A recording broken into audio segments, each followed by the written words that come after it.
போகும் வழியில பைக்கை நிறுத்திட்டு மது அருந்திக்கிட்டு இருக்கீங்களா, பைக்குகளை எடுங்க என கேட்டதால் பரபரப்பு. இருதரப்பினர் தரமாறியாக மோதிக்கொண்ட பரபரப்பு காட்சி.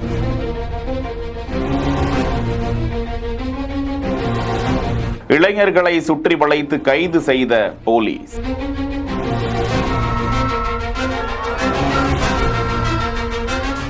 தஞ்சை மாவட்டம் கபிஸ்தலம் அருகே மேலூர் கிராமத்தில் தான் இந்த பிரச்சனை. அந்த பகுதியில் சாலை ஓரமாக இருக்கக்கூடிய கொட்டகையில் சிலர் அமர்ந்து மது அருந்தி கொண்டிருந்ததாக சொல்லப்படுகிறது. அதன் எதிரே இருசக்கர வாகனங்கள் நிற்க அந்த வழியாக சென்ற கிராமத்தினர் இருசக்கர வாகனங்களை ஓரமாக நிறுத்திவிட்டு மது அருந்துங்கள் என எச்சரிக்கவே இருதரப்பினருக்கும் இடையே பிரச்சனை நிலவி இருக்கிறது. இதில் இருவருக்கு பலத்த காயம் ஏற்பட அவர்களுக்கு ஆதரவாக மேலும் சிலர் வந்து சம்பந்தப்பட்டவர்களின் வீட்டிற்குள் புகுந்து பொருட்களை அடித்து நொறுக்கி வீட்டின் வாயிலில் நிறுத்தப்பட்டிருந்த 3 வாகனங்களையும் நொறுக்கி பஞ்சாயத்திற்கு சொந்தமான பைப் உள்ளிட்டவற்றையும் அடித்து நொறுக்கியதாக சொல்லப்படுகிறது. இதனால் அந்த பகுதியில் பரபரப்பு நிலவ கபிஸ்தலம் காவல்துறையினர் நிகழ்விடத்திற்கு வந்து இது தொடர்பாக கைது செய்து விசாரித்து வருகிறார்கள். இந்த நிலையில் பதற்றமான மோதி கொள்ளக்கூடிய காட்சி வெளியாகி பதைப்பதைப்பை ஏற்படுத்துகிறது. செய்திகளை வழங்குவோர் Manju group, Sims pharmacy and clinics, grand royal tours.